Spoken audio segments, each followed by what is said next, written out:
This video because you want to know the top 3 mistakes I see whenever a real estate agent starts a Facebook group to generate leads in their business. Well, stay tuned because I'm going to explain the top 3 mistakes. Hi, my name is Laura Griffin. I'm a top-selling real estate agent in the Loudoun County, Northern Virginia area, and I coach real estate agents how to start a Facebook group, grow it, and turn it into the main lead generation source for their business, like I have. I have consistently done over $22 million a year in sales, all for my Facebook group, and I love sharing my tips and tricks to you as a real estate agent on how to do this and to get consistency with leads in your business. The first mistake that I often see is in the name. So whenever you're starting a Facebook group to generate leads, you're going to be creating a community group. So the name needs to be similar to the community. So you're going to include the city, town, county, or neighborhood, but I'm going to put a little asterisk there because if it's going to be the neighborhood, you need to have a few thousand homes. So you need to be over, I would say, 3,000 to 10,000 plus homes in your neighborhood. If you have a few hundred, like I've seen some agents do, I don't think it's going to be worth your time and you're not going to get as much value from that group. You want to talk large scale. So for instance, I use my county name. So my group is Loudoun Moms. If I was going to redo it, I could do Loudoun Community Group, living in Loudoun County, what's going on in Loudoun County, Loudoun Parents Group. You could do what you need to know about living in Loudoun County. As you see, I'm using Loudoun in the name for one of 2 reasons. First is it's going to make it easy for people who are local to find my group, but you're going to find all the relocation people are going to want to join your group when they're relocating to the area because the first thing they're going to look for is groups in your area based on the area name.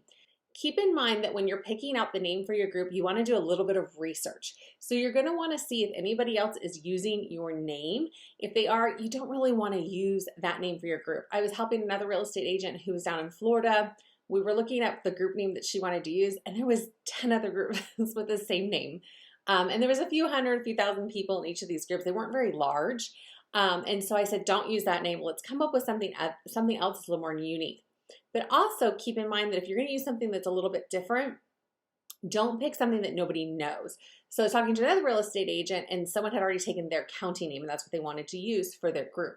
So they were going to do southwest of their county, but no one knows it by that name. So it wasn't really going to be effective because relocation people aren't going to be looking for that. The locals aren't going to be looking for that either. So it wasn't going to be really effective.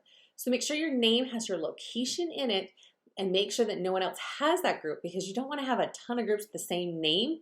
And if you need another group name and you didn't like any of the ones that I suggested, go to like a ChatGPT or another AI service and put it in and see what they come up with. Sometimes they come up with some really cool names that are just slightly outside the box but still fit the formula of having the location in the name. So to piggyback on the name is the description. So if you gotta remember, Facebook is like a big search engine. It's like Google. So anytime locals or relocation clients are looking for groups to join in Facebook, they're searching by the location. So one other point that you wanna have is not only the location in your name, but in your description. So your description has to be right. You have to think about it as another way for people to really gravitate towards your group. So the description is one of the first things that they're going to see. Is there anything that's pulling them in? Is there anything that makes them want to join this group? Does it seem fun? Does it seem like the right fit for them? Do the principles of the group sound like something that they would enjoy? So you really need to think about your description. You want to have a little bit about what the group's about, who started the group, why you started the group, and the location needs to be in there because again, Facebook is a search engine, so you want to have that. I have a county in mind and I put Loudoun Moms serving moms in and I list out all the cities, Ashburn, Leesburg, Aldie, all those places in there. So that way I'm hitting the location in multiple points. Then you want to have your information. Now, depending on your state, you may have to have disclosures. I have to have disclosures in mine. And we have to be 1 click away. So I have the 1 click, but then I also just have the disclosures in there just to make my life easy. And then also have a call to action. The best call to action that I have found that has done a lot of business for me is having a relocation guide. So if you're relocating to XYZ area, click the link below to get access to our relocation guide with everything you need to know about living in da da da da da. And you know what happens? People click on that link, it takes them to a landing page, they put in their information, they get my relocation guide, and then they get put on my relocation drip cycle. So they're getting dripped all this information, and I would say 90% of the time they will just call me and say, hey Laura, we're thinking about moving here. Can we set up a time to kind of go over what we're looking for? Absolutely. And then the rest of the time, people get on the drip and then they'll eventually call me because they may be a little bit early in their search. So after they join the group and they kind of get in there a little bit longer, then they tend to call me. So having a relocation guide is money. And if you don't have one, talk to your brokerage and see if they have one. I bought one off of Etsy. I just kind of configured it to my needs and revamped it. You could definitely do that. You could use a ChatGPT or a Canva, their AI service, to create one for you. But definitely in your description, have something that attracts that person to your group, have the location information, a call to action, and your information in there, and any disclosures that are required in your state.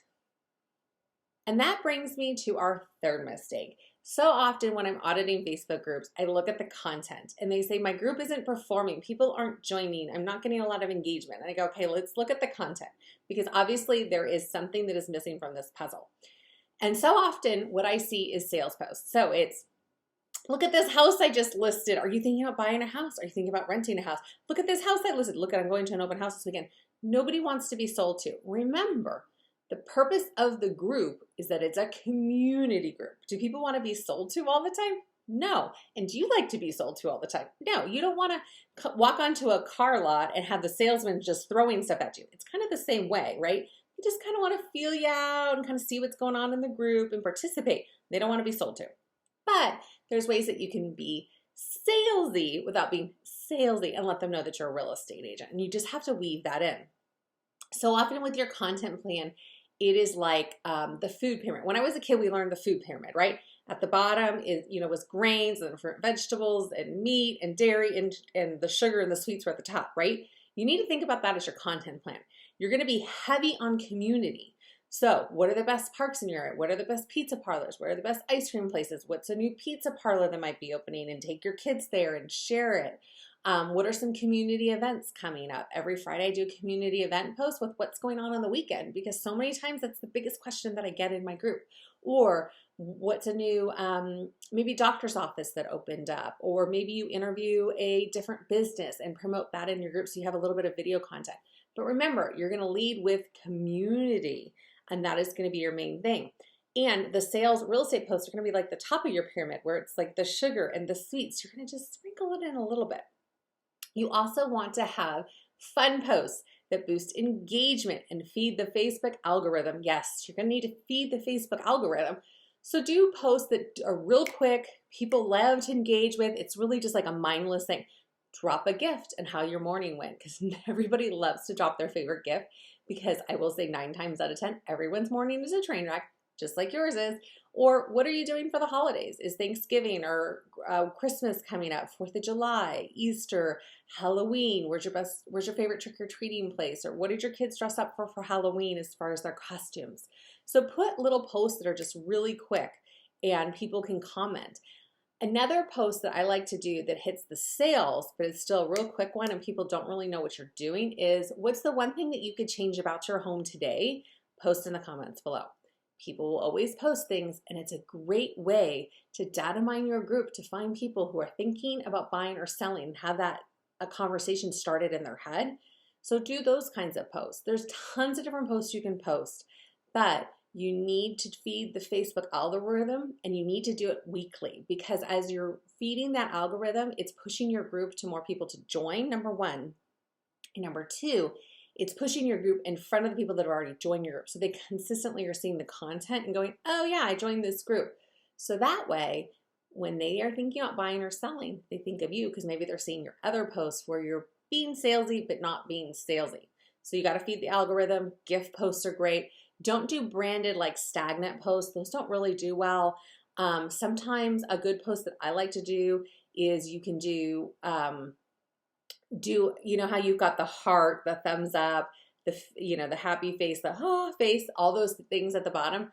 Drop a comment below, or hit the like button to match whatever it is. So I just did one for the holidays. Do you put your tree up? It was December 1st or December 1st, right the day before Christmas.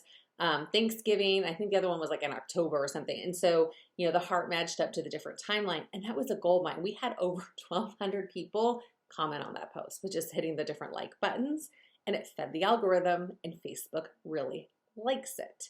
So you need to do that. For sales posts, for real estate, you need to weave it in, and you need to weave it in and be just kind of think outside the box. So, if it's daylight savings times, don't forget to change your smoke detector batteries. And don't forget that if your smoke detector is over 7 to 10 years old, it's time to replace it. As a real estate agent, I see this skipped so often on home inspections, and it's definitely something that you want to do, especially going into the winter season where we see a lot more house fires. You don't want your house to be one of those.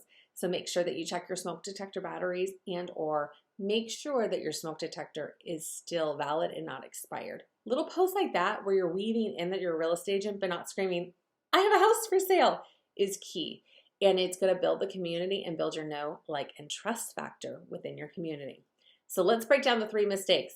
The name, location's not in there. Description, you're not pulling people in on why they want to join your group, and your location is missing. Next is content. It's too salesy. You don't have a plan. You don't have consistency where you're providing community value, you're feeding the algorithm, and you're sprinkling in a little bit of sales here and there, or that you're a real estate agent here and there within the group. So if you want any more information about how to start a Facebook group, grow a Facebook group, or if it's the right thing for your real estate business to generate leads, to bring consistency to your business, comment below with webinar, and I will send you a link to my free webinar, everything you know about Facebook groups, or there's a link below in the description.